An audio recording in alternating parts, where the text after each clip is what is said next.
Hey everybody, welcome to the Reptile Radio Extravaganza, where it's the show that we talk about reptiles. My name's Dan. What's up, guys? It's Brandon. And we kind of started this as a platform to just talk about our passion, stuff that we love, and reptiles is a big one. So it's interesting to me that I've known you, Brandon, for over 10 years. Yep, about 10 years. Yeah. And I've actually never heard the story of what got you into reptiles and what made you love them. But when we met, I already knew that you were into reptiles, and we instantly became friends because of that. So where did it all start for young Brandon? I remember when I was younger, my brother actually had a salamander, and I always thought it was the coolest thing ever, and always just kind of gravitated towards chameleons, I guess. Was it a tiger salamander, just a little black with the yellow stripes? Yeah, your regular pet store salamander. Right. So, that's where I guess it kind of started. And when I was in high school, I got my first chameleon from a friend. And yeah, tell me about that. How'd that go down? So I always had I had a couple of iguanas and things like that at first, and I went over to my buddy's house it was actually for band practice, and I seen he had a chameleon, and I always went over there and gravitated right to it. So I was always talking to him like, hey man, let me have it. And honestly, he kind of neglected the thing, and I was just like, I need this thing. So what happened was I actually I was a smoker back then, and I traded him a bong for it. Really? A bong, yeah. It was like a green bong with crazy twists and things in it, and he was like, okay. And that's hilarious. I'll trade you my green bong for your green chameleon, right, bro. Right. It was definitely more important to me than yeah. So I mean and from there it just took off from wanting different things, and I had an iguana back in the day, and he was how big did it get? He was probably, with tail and everything, at least 3 feet. Really? At least 3 feet, yeah. Now, did you give him away, or did you end up losing him? Actually, we had this big enclosure in our backyard for him, and he ended up escaping out of there and swimming down the canal, so that was a big loss, but... Oops. Yeah. Bye-bye. I mean, he had a really good life with us. He was eating human-sized salads every day, so he lived a good life. He just was an escape artist. That's funny, man. I like that. It's interesting because when I first met you, that was kind of the same situation. Was I came to your house? I believe it was 4th of July. Yeah. And we were getting ready to go see the fireworks, and at the time I was told, "Oh, we're gonna go hang out with Brandon, and he has a chameleon," and I was like, no way. Yeah. So as soon as I showed up there, you had it in the screen enclosure, and I was like, dude, where is it? I have to see this thing. And I was so psyched just to see a chameleon that a friend of mine owned, because I loved them, but I never had owned one up at that point. So when I showed up at your place, you're like, yeah, it's my chameleon, it's a sweet little girl, and I was like, no way. And so every time we would hang out, like you said, I was instantly gravitated towards that chameleon. Right. And, I guess I'll put it out there. My story, I've loved reptiles, amphibians, lizards, frogs, everything like that since pretty much I was born. Right. I was a zygote, and I loved reptiles. Did you have any growing up? What was your first reptile? It's funny you say that, because the earliest memory I have of a pet, just even a pet in general, was we had 3 California newts.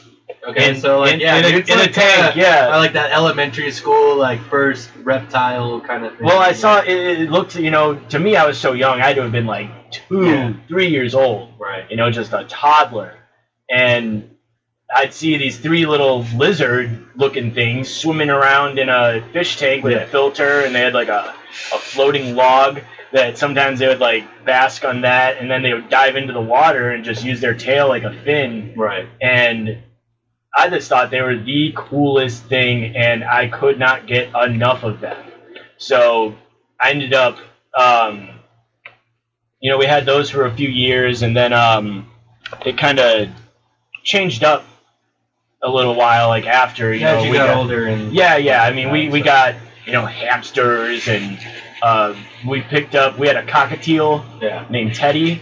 Nice. We had him, seriously, I remember my mom taking me, we got him at a pet store in a mall, and and I was probably in like pre-K at the time, and he lived for a long time, like through high school. Right. Like that was nuts. I mean, birds are not good for that. Yeah, but I mean, just kind of, even though we had the birds and the hamsters and whatever else, gerbils, kids' pets. Kids' pet, yeah. And I always loved reptiles.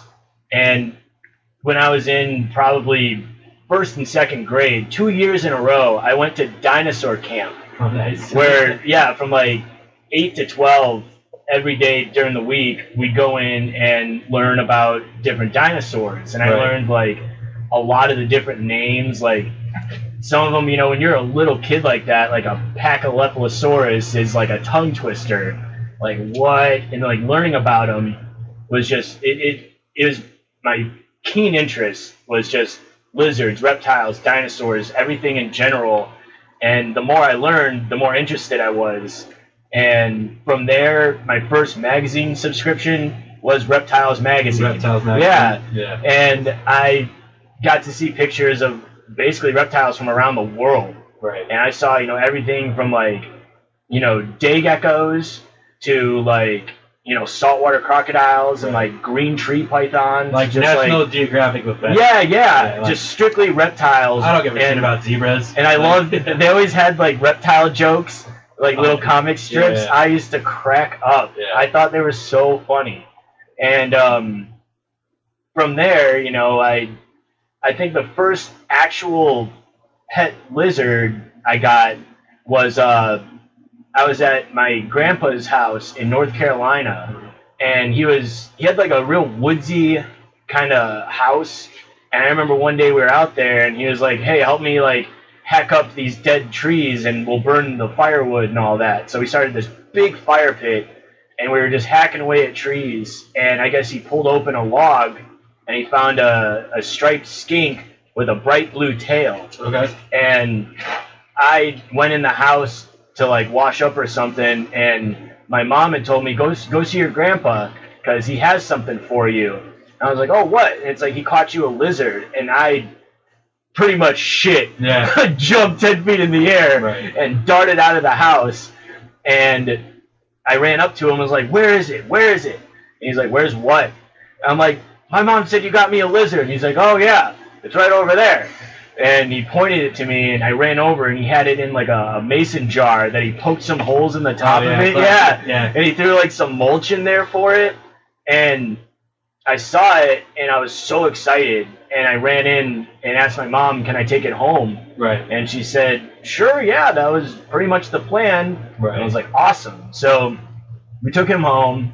He was only probably about 5-6 inches long, like skinny little thing, not a big skink by any means. He's a wild skink. Yeah. So we got him home. We gave him a 10-gallon tank, and it was ridiculous because I remember my dad saying he didn't want to get crickets because he didn't want like live bugs like in the house.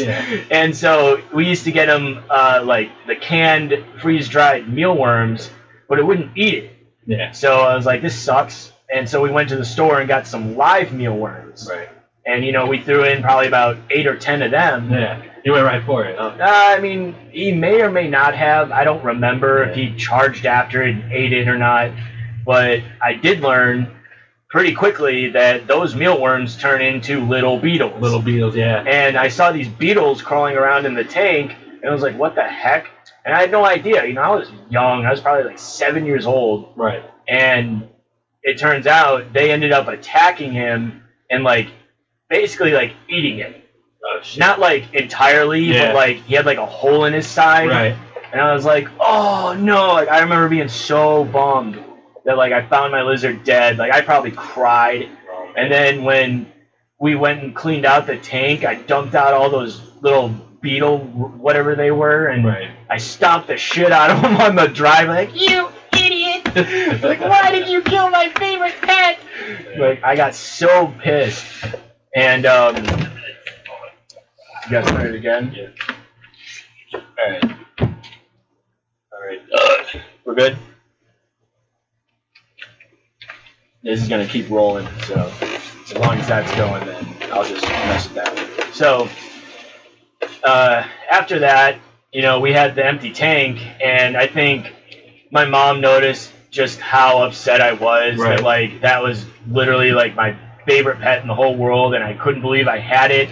And then it was, like, taken from me before I even got a chance to really enjoy it. Appreciate it. Yeah. So, she ended up taking me to a local pet store. It was called Animal Antics. Okay. And I remember Chicago? this. Yeah. I remember this because next door they had a grooming salon that my mom used to take our Sheltie to. So we were in with the owners, like really good friends. It was a man and his wife, and my mom and the wife were just best friends. You know, always chit-chatting and having a good time. And we went up there one day, and they had just gotten in a bunch of green anoles and green tree frogs. And instantly I was like, oh man, like, those are so cool. And, you know, they were probably like $5 a piece. Right. So we ended up getting 2 green anoles and a green tree frog, put it into the same 10-gallon tank that the skink was in. But we got, like, the green reptile carpet. We got some little, like, fake plants, like trees and all that. So we really, to us, it was the Amazon. We really did it up, you know? Like, we were so psyched. And I remember we named them Yoshi and Diddy. Oh, nice. From Nintendo, yeah. Do you currently own any newts or salamanders? I have my tiger salamander, Mordo. Okay. I've had him for, like 3 years. And I just picked him up from a reptile show in Tampa. And, you know, I've had other salamanders since, but, you know, it was hit or miss depending on how long they were going to live. Some of them, you know, you can never tell. Like, some of them will live a long time, and some of them, you know, you get them and they're just instantly sick, and it's nothing to do with the way you're caring for them. It's you just receive them that way, and they don't make it too far. I'll put it that way. But he's been great. He's awesome, you know, and that was kind of not even necessarily a nostalgic thing. Sure. But once I had a tiger salamander, I thought they were so cool, and like they had the funniest looking face with those wide set eyes, you know. Yeah. And I always knew I wanted to have one. Yeah. So any chance I could get, it's like I need a salamander. Yeah, why not? I need it. For sure. So you know, after we had those little anoles, you know, we really didn't get any big lizards because, once again, my dad wasn't too keen on having us feed them bugs and, you know, how big that they were going to get. Like, well, I don't want a 3-foot lizard in the house. It's like, I don't see why it mattered, but he was pretty serious about that. So for a while, we didn't have any. And then I think it was like 4th grade, a friend of mine got a leopard gecko, and he had it for probably like a year, and then just decided he didn't want it anymore. Right. So he knew that I liked lizards, and was like, hey man, you want it? You can take it. I was like, oh, yes! Nice. Instantly, it's like, I called my mom, and was like, he's letting me have a gecko. And she's like, okay, well, when I pick you up, we'll take it with us. Sure. I was like, yes! You know, like, that was so awesome. Leopard geckos are, like, a good, like, starter lizard. Like, it was, you know, really good with, like, kids and stuff, too. Yeah. Like, your kids. I mean, yeah, obviously, we were, you know, 4th grade, you're what, like, 10 years old at that point. So, we actually took him home and had him at our house for a while, and then we moved when I was probably, like, 13, and my brother put it in his bedroom instead. And, you know, we had him probably through high school. once again, and he was just real old and just real crazy. And then like, I remember we came home one day and he was upside down and curled around in his water dish. Yeah. Like, oh man. So that was the end of that. And not soon after high school, I packed my shit and moved to Florida. And coming to Florida, it really opened my eyes that, like, wow, reptiles are everywhere. Yeah, it's such a big trade here. Like, there's so many people, just, vendors and things like that, reptile expos and things like that. Well, not only the expos, but it's just the weather. The weather, yeah. It just helps keep them alive. Yeah, it's definitely a tropical atmosphere here, yeah. So, yeah. So they just thrive here. Right. And it's like, I feel like it's, I don't know, Florida is one of those states you have a lot of people who do it as like a hobby and a business too. There's a lot of vendors who, just have them all year long. I mean, people think Florida, they think alligators. Right. Instantly. Yeah. The biggest one that they can find kind of thing. King Daddy Reptile. Yeah. For sure. Yeah, so,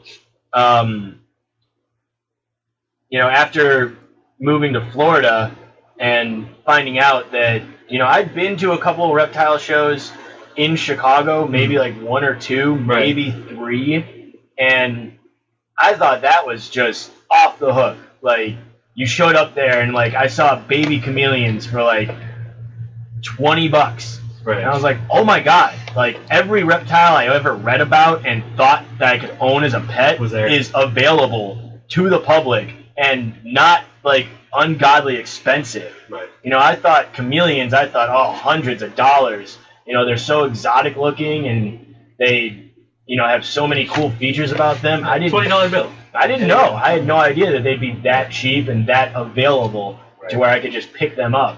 But once again, I didn't have the perfect setup for them in Chicago, so I didn't take any home. I wasn't just like impulsive, like, oh, I'll buy 3. Like, fuck it. I want chameleons now. Yeah. Like, I'm not going to be irresponsible. I want to take care of them, and I really think I needed to learn more about them and like see people who owned them, like yourself, and tell me like, what's it like? What do they do? Like, what's their daily routine like? Right. And once I came to Florida and went to one of the reptile shows here, I got my first chameleon. It was a Senegal chameleon. And at the time, my daughter was real young, and when I picked it up, I was saying I couldn't think of a name. So I decided when we took it home that we would ask my daughter what she thought it was. And so when we got back, I took it out and showed it to her, and it's crawling on my hand, and she goes, "Turtle!" Oh, yeah. I remember Turtle. Yeah. It's like, yeah, he does kind of look like a turtle with like his arched back and all that. Yeah. So I was like, that's hilarious. Turtle. So we had Turtle for... Your first chameleon. Yeah, for a good while. Turtle was great. And actually, there were little kids in the neighborhood that knew about like the reptiles, and I'd talk about our chameleon, and I actually, one time, they're outside playing around, and I just got a bag full of crickets, and I was like, hey, you guys want to watch me feed them? Yeah. And they're like, oh yeah, let's go! So they all ran up to the house, and I emptied the bag of crickets, put some calcium powder on them, and they watched him climb down his tree and start flicking his tongue out, catching crickets, and they thought it was just the coolest, most amazing thing. I think that's what's like my biggest thing with chameleons is just like how they eat with their tongue and everything. And like, I think the first time I saw that, I was like, I gotta have one of those just to sit there and be able to feed it and watch that every single time. My little chameleon, you could put like a cricket in your hand and it would just shoot it right off your hand. Right off your hand, yeah. And not shy at all. Not at all. Not at all. Like nice. Thing, and that was one of those chameleons that would like come to you and shit. Yeah. They would like see you walk into the room and start climbing up and looking at you. Yep. You could just reach your hand in there and just grab on and, Wouldn't like puff up and like hiss at you. All. Yeah, she was awesome. Yeah. So, talking about, all the reptiles, I mean, now, obviously, I have over 50. Yeah. Easy. It's definitely expanded from the little green anoles and salamanders and newts. Right. When we started living together, when I moved into your place, I think that's where it really exploded. We both knew. Yeah, getting one of kind of everything. And it's like, now I live on my own, and we can get whatever we want. Right. And we know how to take care of them, so we're going to go ahead and do that. So it was about that time that I remember. All right. Yeah. Please. Oh. All right. Let me see. All right. Yeah, we're at about 21 minutes.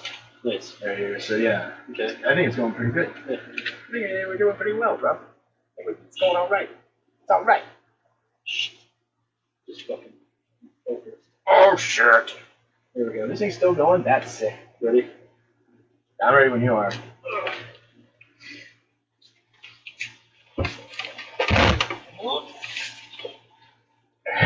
Technical difficulties here. All right. For sure. Cheers, bro. Cheers. All right.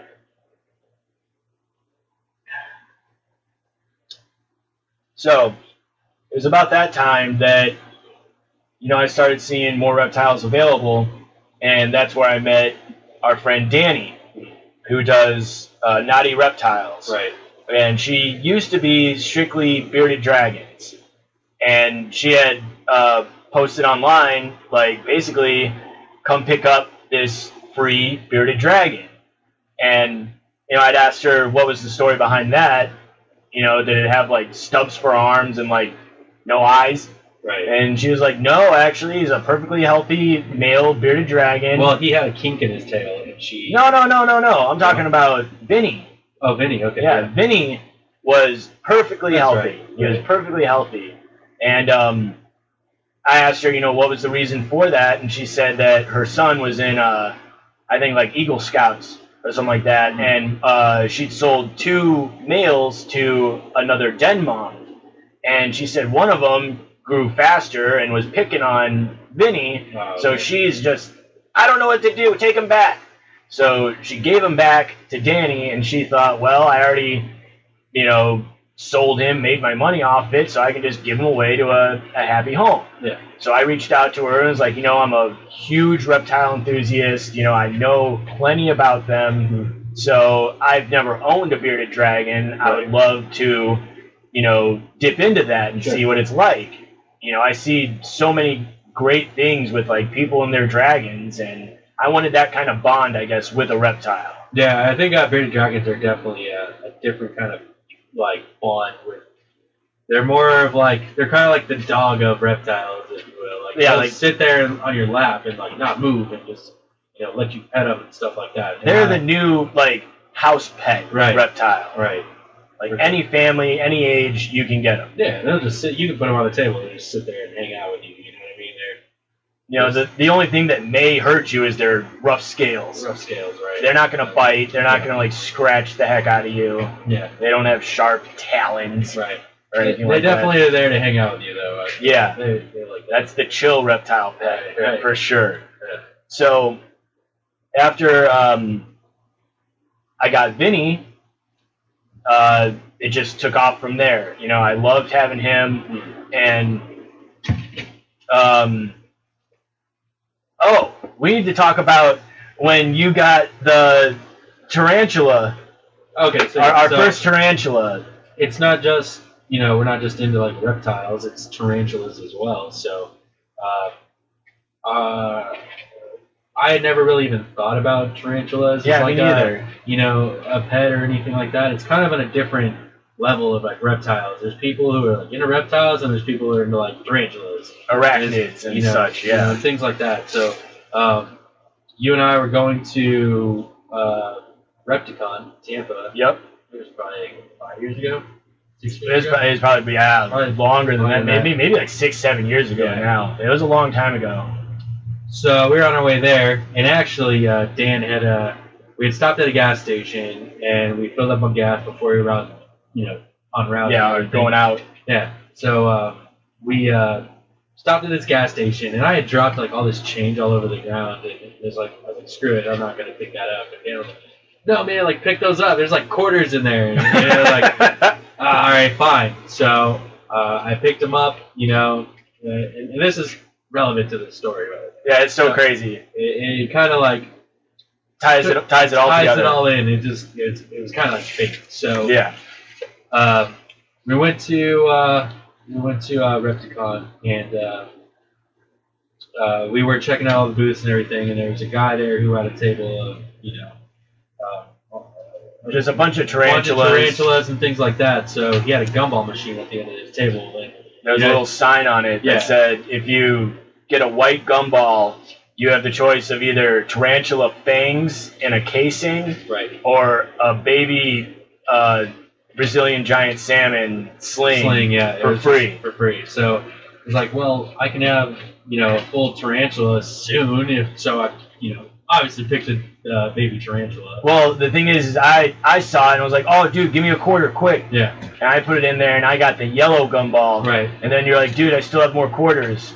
And you reached in and put in a quarter and you got the white gumball. Got the white gumball, yeah. And if Dan didn't tell me to pick up my change off the ground, then we never would have started this like whole, thing with tarantulas. Our whole interest, So our whole interest was just like, this came into fruition because of that. It kind of just fell into our laps. Yeah. Like, neither one of us were like, oh, dude, I'm going to buy every tarantula like the rest of my life, and they're going to be so awesome. We're just like, all right, tarantulas. I get it. We got a little setup, like when we were living together and stuff, got a little setup.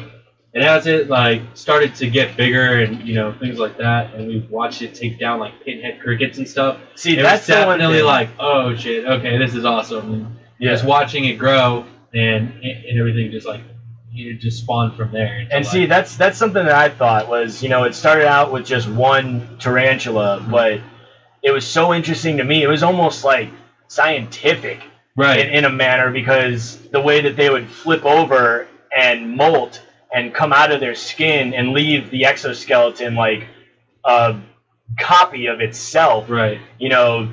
Everyone's like, oh no, the tarantula died. There's a lot of aspects of like tarantulas that are so like fascinating to me, just like how they eat, how they like how they spin their webs, like you said, molt, things like that. Like the feeding process is so insane, and it's just like the most crazy thing to watch that I think that was like really just like, okay, this is awesome. Yeah, I thought, they started out, they're just so slow and they didn't do too much, but as soon as you threw a cricket in there, they would blast after that thing, and just all 8 legs like scoop it up and roll it into a ball. Right. Like I thought that was gnarly watching it. A different process of watching like a tarantula eat versus like a reptile or a snake, or even like they all have their own little ways of, but watching the bearded dragons eat, it's like picking up potato chips, right? Just eating that. Tarantula's like violent. Yeah. Ooh. So like 2 pickaxes just stabbed into this cricket. Yeah, and if you've never seen a tarantula eat, man, go watch that. It's cool. Yeah. Yeah. So after the first tarantula, I remember that was the same Repticon where I got my first Pac-Man frog. Right.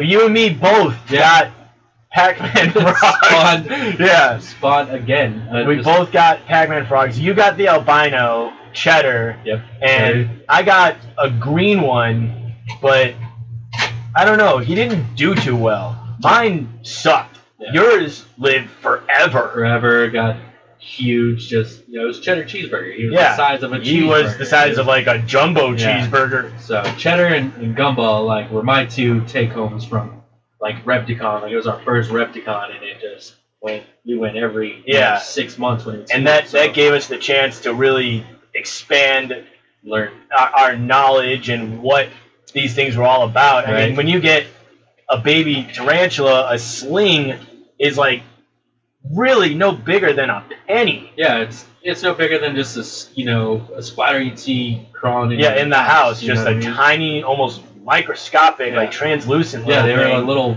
translucent and looking. Watching it grow from that into like the size of a dinner plate was just amazing, unreal. Right. And you have that same tarantula. I do. I still have on display in a casing. I have him framed up. Yeah. It turned out to be a male. He only lived so many years, and that's something I've kind of learned is the males only live about 5-6 years till they reach their maturity, and their main goal is to just mate. Right. And most of the time, they either get eaten by the female or just die off because they're at, I guess, old age. Right. The females will live 15, 20 plus years if they're cared for well enough, they live forever. Yeah, yeah. And it's crazy how long they live. It's insane the differences, And then, I think that applies to real life. Women outlive men anyway. Yeah. We're idiots. Yeah. We're going to screw it all up. Yeah. So, after that, I got my brown ornate Pac-Man frog, and I still have him, Zitz. Yeah, Zitz, yeah. Still have him. Yeah. He's been around forever, man. Right. Yeah. Yeah, he's my Battletoad for sure. Yeah. And, from there, what else? We got more tarantulas. I ended up, I always loved the tarantulas with the striped knees. Oh, yeah. The Choco gold knee, the Brazilian white knee, the Mexican red knee, you name it. As long as it had those colors, I just thought it was the most amazing thing. Yeah. And I got my gold knee that turned out to be a male, had him for about 5 years. Yeah. Just tarantulas are very, unappreciated. I think, they're definitely underappreciated in the whatever class. All right. So at about 32. Hold on. Pause that because I don't want that to clip it. Because that video was probably. Here, let's pause that.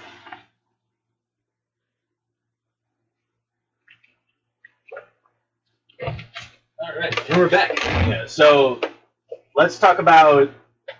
When we moved in together, we definitely started getting new reptiles that we'd never owned before. Right. And, we had the tarantulas. We actually met this guy. His name was Tim, and he owned, I think it was called, Hang 10 Reptiles. Hang 10, yeah.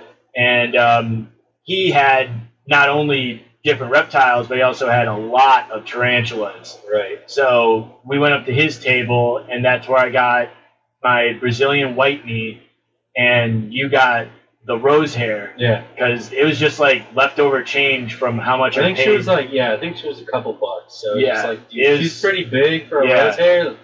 Let's get her. Let's just add it to the collection. Why not? Right. Rose hairs are real basic, so we're it doesn't need to be the most extravagant. We just thought she was a cool, pretty little tarantula. Right.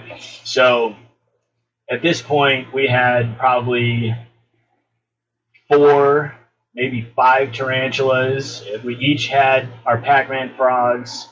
We had Vinny the Bearded Dragon, and I had probably about 5 leopard geckos, and most of them, I picked up the first few at a Repticon. They were probably only $15 a piece, and they weren't crazy extravagant morphs. They weren't top of the line. They were just normal jungle basic leopard geckos, and one of them, Broby, my big female, I still have her. She's probably 8, 9 years old now. Right. And you're she's still doing so well, and she's lived through everything. Right. Any moving around that I've done, she's been great. And she's definitely a crowd favorite. Everybody remembers Broby. Yeah. Leopard geckos are pretty hardy. They're, you know what I mean? Exactly. They're very easy to take care of. And, when I started seeing all these morphs coming out, one of them that really I was drawn to was the tangerines. So I got some super hypo tangerine carrot tails, baldy. So they were just no spots, bright orange, with like a reddish white tail. I thought they were just the craziest looking leopard geckos, where all I'd seen up to that point were just spotted leopard geckos, the standard, And, I'm not going to say I didn't have interest in other reptiles. And, so going back to the guy Tim, I went to his place one time to pick up more tarantulas, and that's where I got my ghost ornamental, Murder Kai. And I'd never owned an ornamental tarantula. People said like they're more of a look, don't touch kind of thing. And most of the tarantulas we had at that point were terrestrial, and you could just pick them up, and they would just sit in your hand or crawl around real slowly.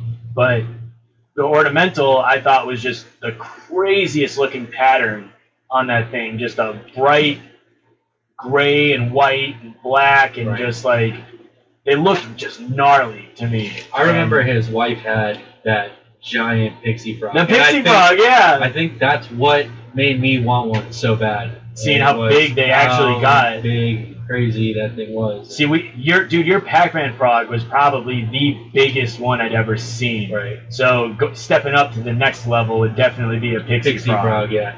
So we went over there one time, and he had his reptile room. Super cool guy. Yeah. Like, I wish I still talked to him. I don't know if he moved or what happened, but I'd stopped seeing him at the shows, and maybe I lost his number or his business card. But we definitely went out and visited him a few times, because he always had the coolest stuff available. Right, and that's like the best part of like collaborating with other people who have the interest. You learn and you like come to find out of something you didn't even know existed, and you're just like, oh my god, that thing is awesome. Like, I have to have one of those now.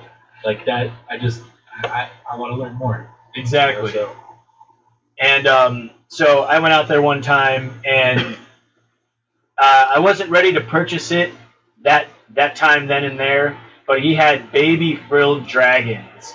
And at that point, finding out that you could own those as pets, once again, I'd seen them in like the reptile magazines, like the Australian frilled dragons, and I thought, oh my god, like those giant frilled necks and all that, like an umbrella. You can have Jurassic Park in my living room. Yeah, like it's a Dilophosaurus right there.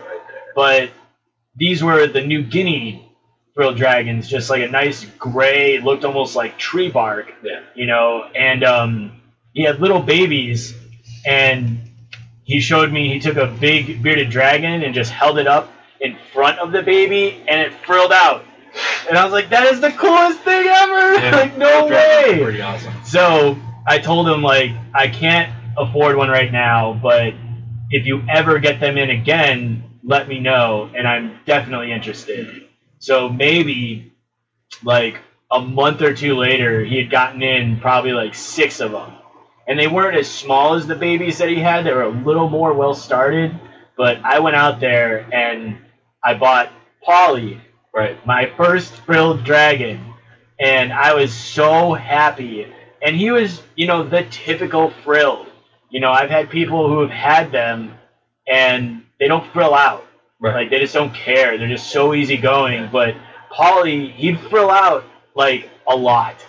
So I was just so drawn to him. I made the funniest noise. Oh yeah, too. Yeah. He used to like squeak.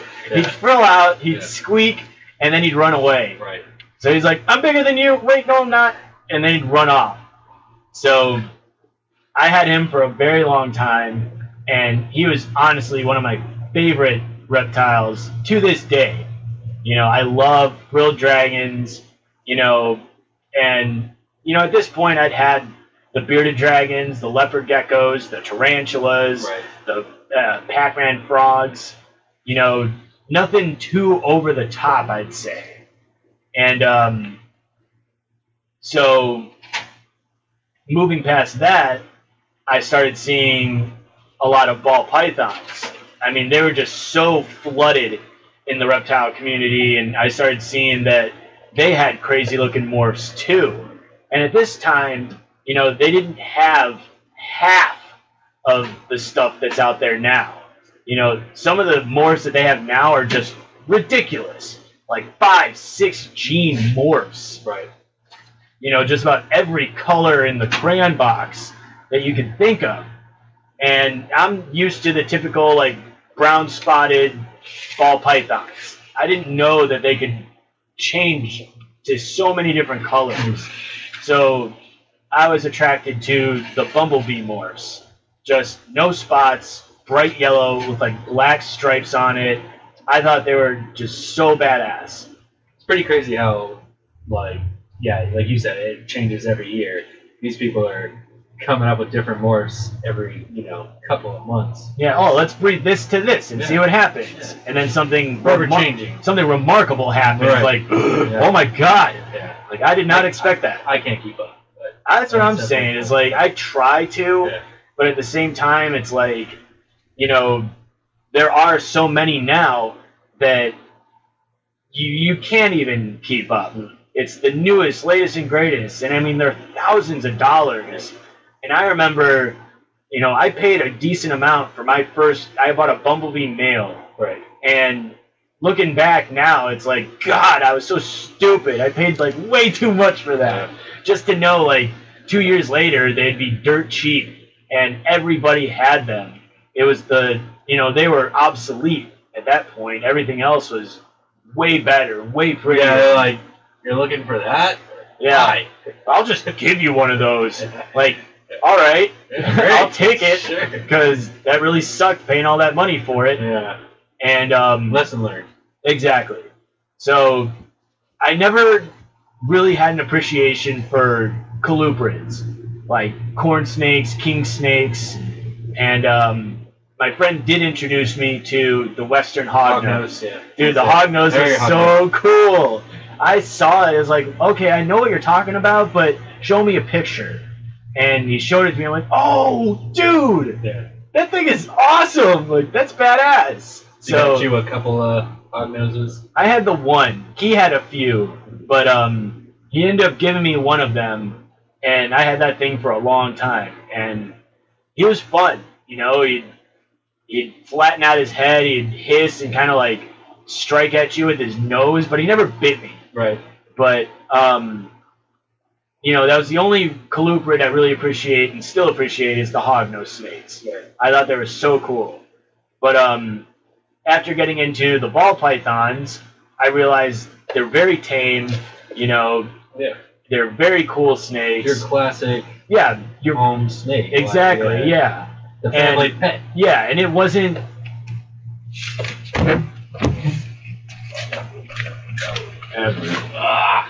Yeah.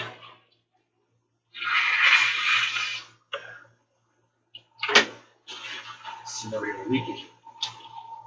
All right. Throw down with that.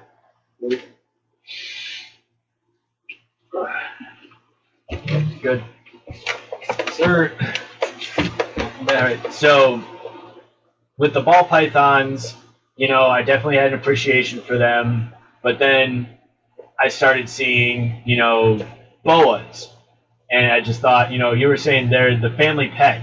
Ball pythons don't get extremely large. You know, they're more handleable and they're definitely, you know, easier, I'd say.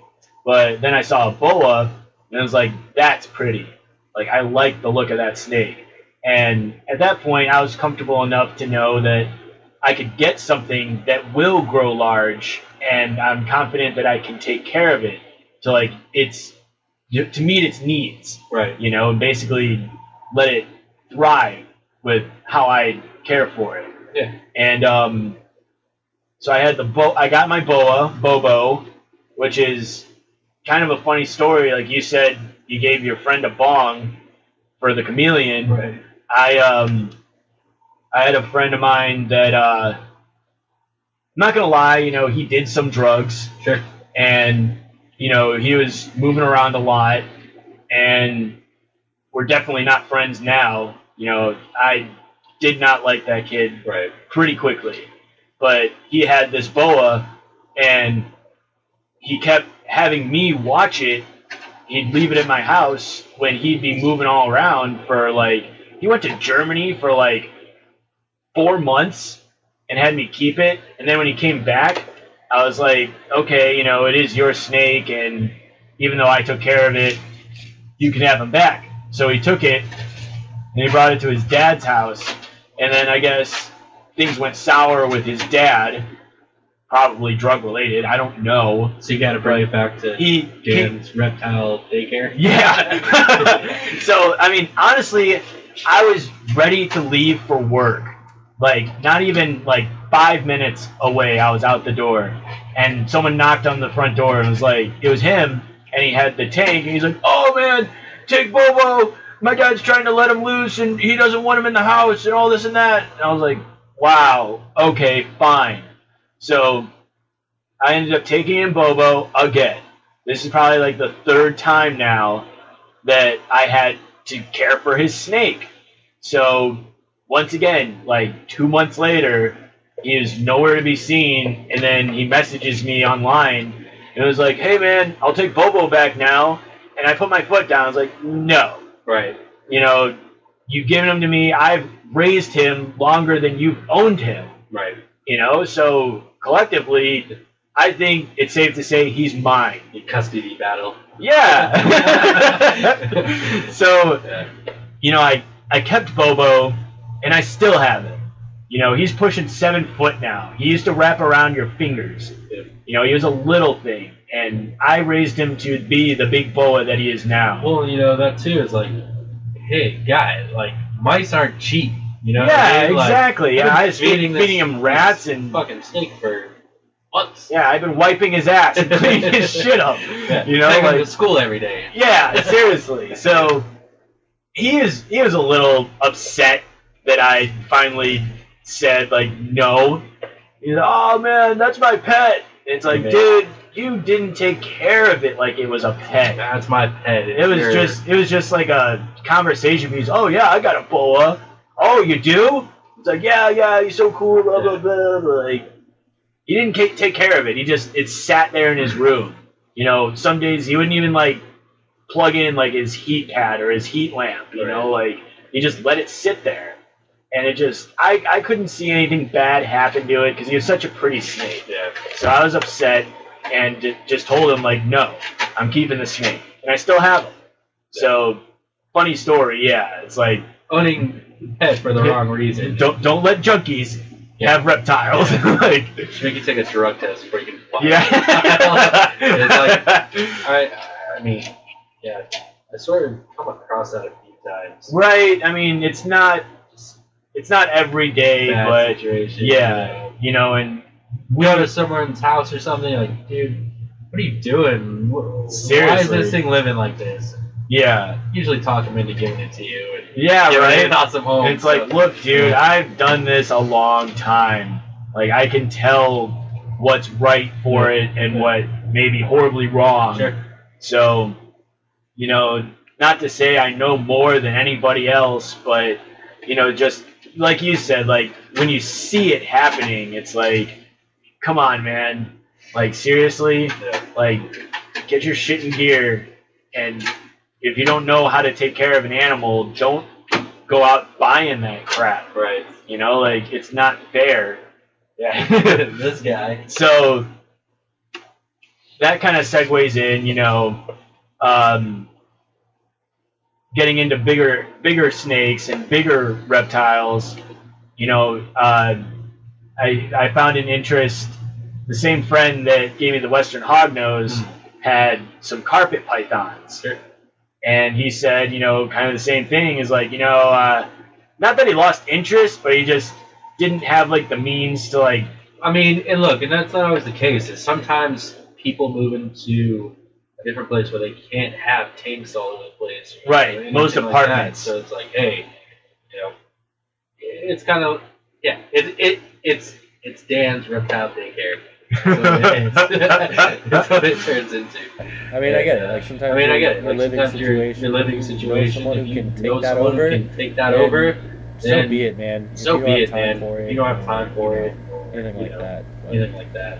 I mean, some people just don't want to invest into it once it starts to get to a certain size. And it's like, well, fuck. I didn't know it was going to get like that. I didn't know it was going to get like that. Let them loose in the wild. Set them free in their backyard. Set them free in their backyard. And I think that's what a lot of people don't do their research. Like, this thing's going to be huge. Yeah. Yeah. And it eats what? And it eats what? Right. I mean, that's always, with reptiles in general, people just underestimate, especially snakes. It's underestimated. It's underestimated. Like, this thing's not going to get that big. A couple years down the road, they're like, crap. Crap. This is too big. This is too big. I wasn't expecting this. I wasn't expecting this. This is not what I bought into. This is not what I bought into.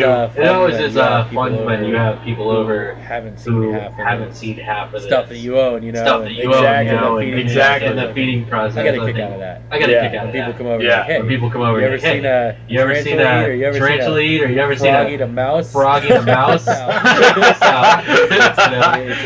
It's a party trick. Very good. Really. Yeah, really. It catches people's interest. It catches people's interest for sure. You catch someone else's attention, and they want to get into reptiles, man. I mean, that's happened. I mean, I can say I've had friends who, after seeing what we do and how we handle ours, I had no idea that. I didn't know you could just do that. And even with bearded dragons, carrying them around and they hang on your shirt. People have leashes for them. They're like, oh, it's so cute. I didn't know that you could do that. They just chill. They don't run away. It's like someone takes out a bird on their shoulder and they don't clip its wings. There goes Polly. No crackers for you. So, moving on. I got carpet pythons, and I thought they were just so cool. Some of these things, I knew existed, but I didn't know exactly what it took to care for them. I was kind of just asking a lot of questions, like going on a whim and seeing kind of how that worked, and it turns out, they were fairly similar to ball pythons, maybe a little faster moving, but ate the rats, they would strike the same way, but I kept them in more like a boreal setups where they can hang up on branches and stuff like that. And this is boas, pythons, and then I got into blood pythons, which I have Alucard, my big fat male blood python. And that was something that interests me about them is they are just the chunkiest snake I've ever seen. Like fat, round pythons. And a lot of people say that they tend to be aggressive, and they have like a nasty attitude. But mine is just so sweet, like a puppy. And I carry him around. He passed away like 10 pounds. He's a big boy. He might be. I gotta step on a scale. And find out. He's a big boy. He's a big boy. So spanning out all the different types of reptiles. I'll go down a list real quick. We've had bearded dragons. Definitely tarantulas, leopard geckos, amphibians, salamanders, pachyderm frogs, pixie frogs. I've had red-eye tree frogs, green tree frogs, crested geckos, tokay geckos. I have a bit-bronze gecko. We have monitor lizards, a savanna monitor, an Asian water monitor. I have armadillo lizards, fun little lizards. Pretty much the only thing I haven't owned, I know you've owned one, is a tortoise and a turtle. It's the only things that I haven't really dipped into just yet, but those take space. We've definitely expanded our collection from, our first pet. From newts. Yeah, our first pet lizards and reptiles and amphibians to what we have now.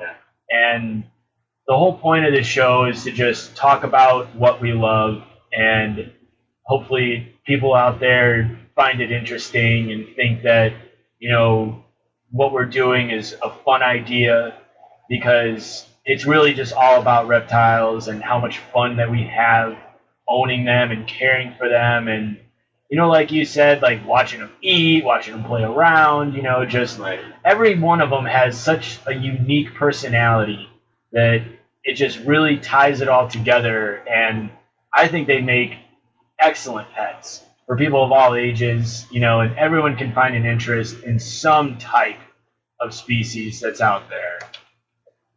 So we've been at this for a while. I think we're going to wrap it up. Check us out, the Reptile Radio Extravaganza. We'll probably be posting an episode a week, maybe every 2 weeks, depending on. But we're also going to get special guests on the show to talk about their reptile experiences and, how they came to love reptiles and what they own and what they love most about what they own and what they'd like to own, what their favorite would be if they could have it. So check us out, the Reptile Radio Extravaganza on YouTube. Reptile Radio Extravaganza is on Soundcloud. You want to plug? Yeah, we're working on our Instagram, and this is our first show.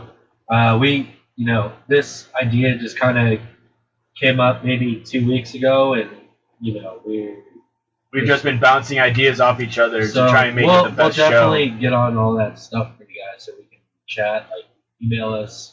Yeah, Reptile Radio Extravaganza at gmail.com. If you have any questions or comments, if you want to be on the show, or if you want us to talk about something on the show, we'll definitely bring it up. Right. And we can collab too. So absolutely. Interested, we could have a Skype session with anyone too. So exactly. If you can't make it out to the show, we'll definitely find a way to get you on and have you tell your story, because it's definitely a deep interest for a lot of people. Right. And we want this to span out to as many people as we can. Right. It's not something we're thinking we're going to get 1 million views and make money off it. We're doing it just for the simple enjoyment of owning and raising reptiles. Yeah, and if you want to communicate, like I said, it'll be Reptile Radio Extravaganza on pretty much every platform, social media. So exactly. Check us out, and see you guys next week. All right. I'm Dan. Brandon. Signing off. See you guys. Goodbye, world. Bye.